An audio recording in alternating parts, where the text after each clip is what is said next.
At mga kaibigan, andito na naman tayo sa ating Markado Official na channel po.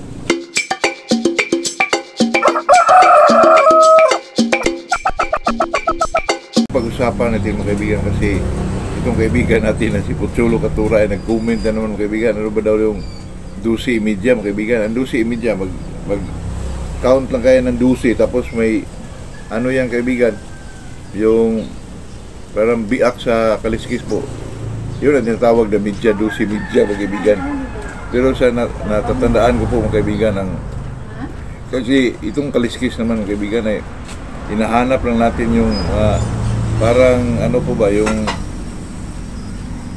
ano ba mga kaibigan, yung bihira mga kaibigan, ano katulad nito bastunan, yung bastunan mga kaibigan, yung nag-straight lang po yung biyak po, yun ang bastunan po. Yung mga buong kaliskis mga kaibigan, yung mga paningit mga kaibigan, yun lang po yung mga paningit dito na alam ko sa mga himbis mga kaibigan, lalo na sa Mindanao po, nakikita ka himbis na biyak sa dulo ng ano po, yung kaliskis po ay talagang ayaw nilang gamitin broodcock, yung broodstag man mga kaibigan, kasi boyahan, no? Kasi yung bayahan mga kaibigan, pag pag manari ka o maglaban ka mga kaibigan, kailangan hindi ka magdala ng boyahan, no? Kasi kainin daw yung kasamahan ng dinala mo mga kaibigan, kaya yun ang iningatan, yun ang inano nila sa boyahan mga kaibigan. Ayaw talaga nila ng boyahan naman po.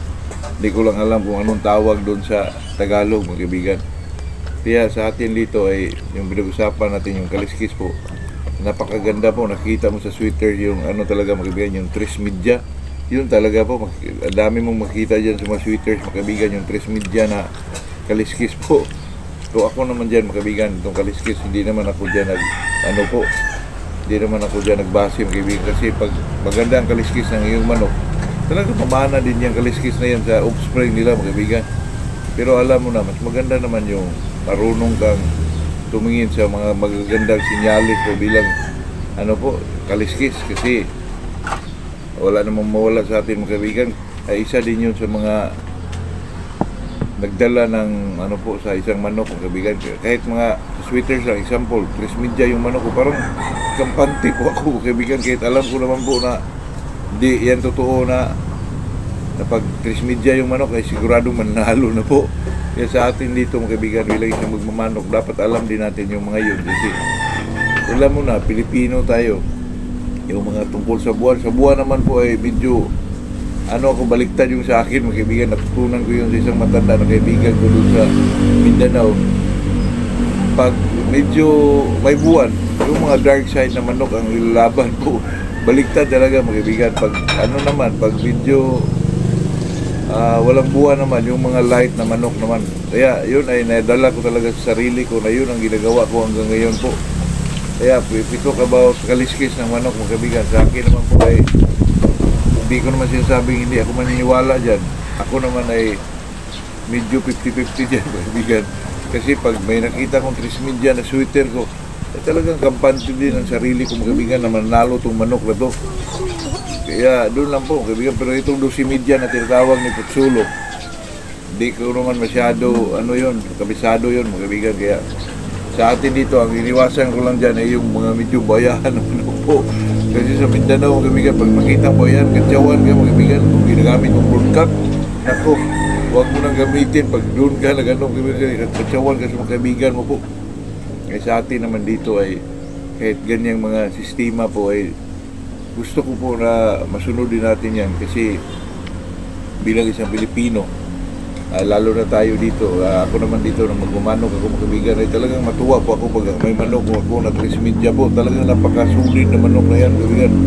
Pag may trismedia yung manok mo, nako, napakaganda po, parang kampante ka rin mga kaibigan. Hindi totoo naman po, kasi lahat ng may trismedia sa akin ay nanalo mga kaibigan, kasi yung trismedia na manok po ay lalo na po kung sa kanan yung trismedia niya, kasi sabi nila pag ang manok mo na ang trismedia mo ay nasa kaliwa, ay yun ang pamalo, baka tumalsik na yung swerte po.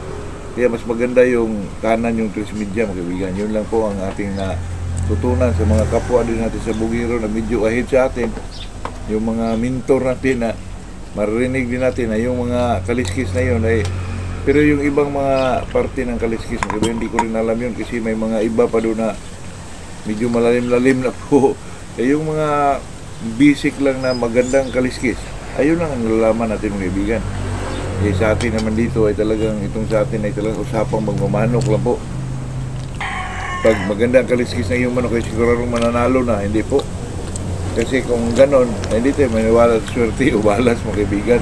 Totoo yan po. Kaya sa atin mga kaibigan, maganda man na himbis na yung manok o katamtaman lang o wala mang himbis na kakaiba, basta idaan natin ang manok natin sa conditioning po, yun lang. Kasi pag ang tao mga kaibigan sa bungiro, pag may pira, basta may pira, ay diretso na tahalaban po, yun lang naman. Kasi ang daming business kaya nakikita mga kaibigan sa mga kaibigan ko rin na pag may pira, hindi na ako magkondisyon. Talagang diretso laban po. Kunin lang sa court. Painumin ng demons driver mga kaibigan, yun na po.